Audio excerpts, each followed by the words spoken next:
최근 손흥민의 폭발적인 스피드는 스포츠계에서 연구 대상이 되고 있는데요. 특히나 한때 손흥민과 동료였고 현재는 세계 최고의 풀백 중 하나인 카일 워커가 에버튼전 골장면을 보며 흥미로운 감상평을 내놓았습니다. 워커는 자신의 수비력에 대해 강한 자부심을 드러냈는데요. 비니시우스도 음바페도 단순 속도 경합에서는 자신이 승리한다고 말했죠. 그러나 워커는 에버튼전 손흥민의 순간 움직임을 보며 이것은 나조차도 따라갈 수가 없다고 말해 큰 화제를 모으고 있습니다.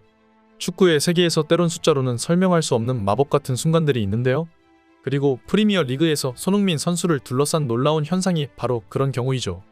영국 축구계가 손흥민의 득점 능력을 넘어 그의 초인적인 신체 능력에 주목하기 시작한 그 이유를 함께 살펴보도록 하겠습니다. 프리미어 리그는 세계에서 가장 빠르고 강한 선수들이 모이는 곳으로 유명합니다. 그 중에서도 번개 같은 속도로 유명한 선수들이 있죠.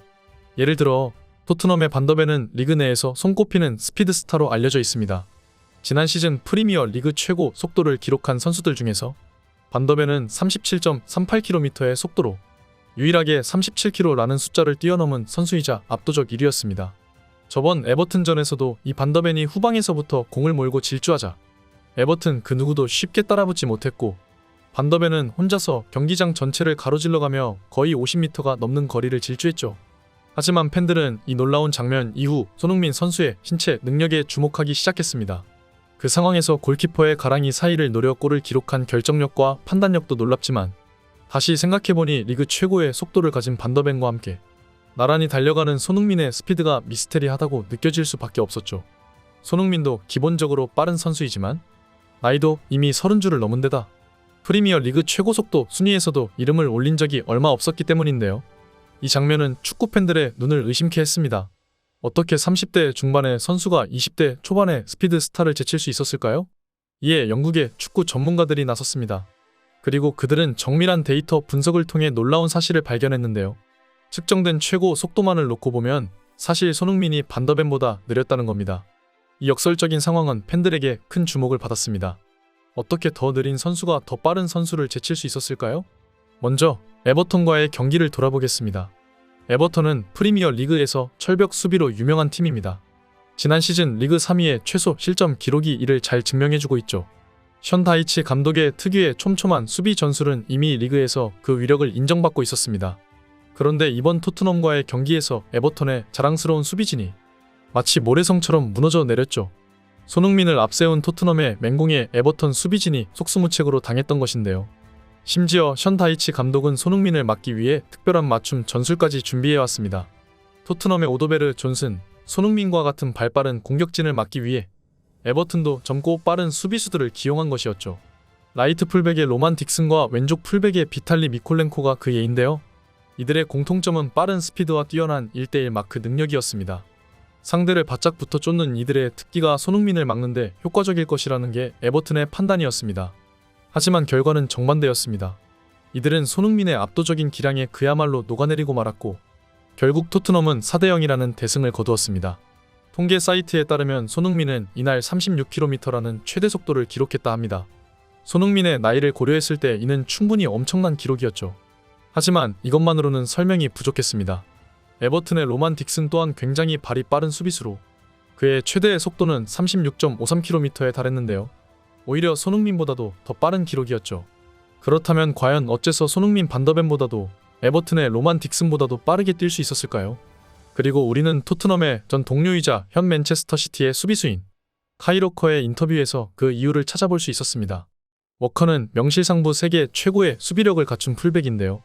공격과 능력까지 종합적으로 따져본다면 리버풀의 아놀드나 레알 마드리드의 카르바알과 같은 선수들도 세계에서는 세 손가락 안에 들어간다 볼 수 있지만 오로지 1대1대인 수비 능력만 본다면 카일 워커를 능가할 풀백은 없습니다. 비니시우스와 음바페는 세계 최고의 크랙 윙포워드들이고 이들을 맞상대하는 수비수들은 항상 굴욕적인 장면을 연출하고야 말죠. 하지만 워커는 이들을 경기장에서 지워버릴 정도입니다. 음바페는 최고 속도만 38km를 찍을 만큼 유럽에서 가장 빠른 선수로 널리 알려져 있죠.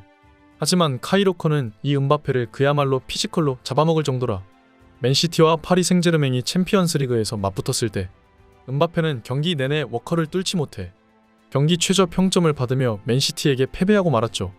하지만 그 경기 당시 카일 워커의 최고 스피드는 33.8km에 불과했다는 겁니다.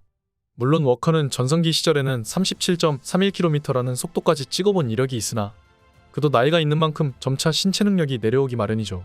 그렇다면 어째서 늙고 예전에 비해 상대적으로 발이 느려진 워커가 어떻게 음바페와 비니시우스 같은 선수들을 압도할 수 있었던 것일까요?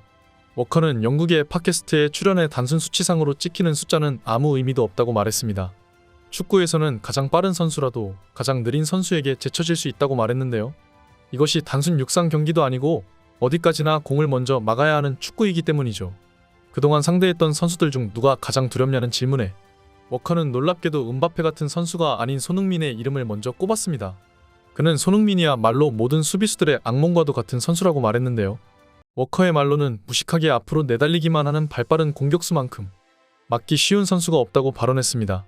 그가 말하길 진짜 예의주시해야 하는 인물은 수비수의 시선을 벗어나는 위협적인 움직임을 가져가고 정확한 판단으로 태클 타이밍을 벗어나는 데다 부드러운 드리블 기술로 공을 빼앗기지 않는 능력을 지닌 선수라고 말했죠.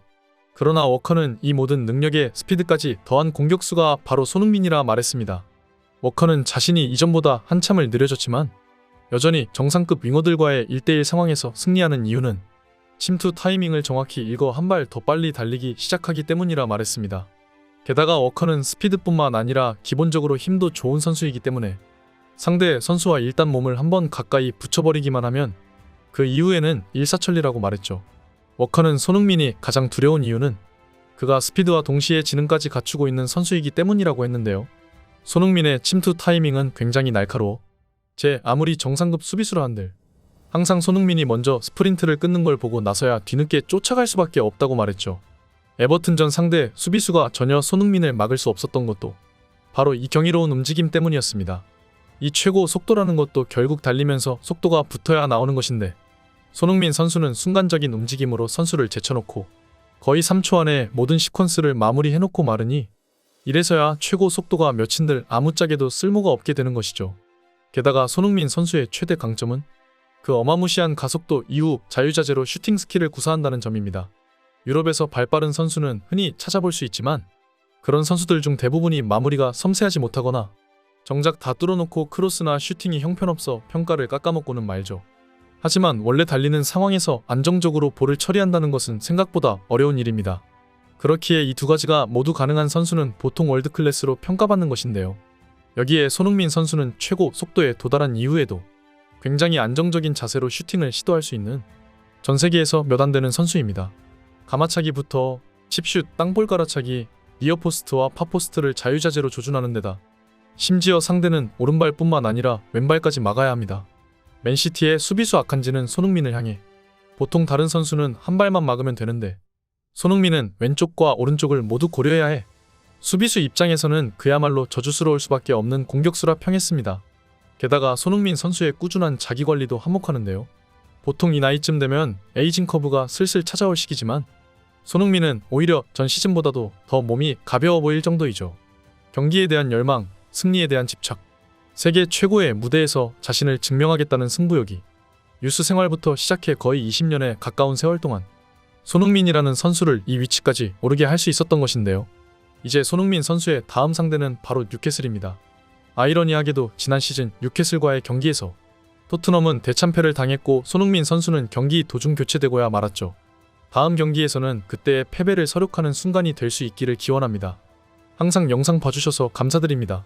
구독과 좋아요는 영상 제작자를 춤추게 합니다.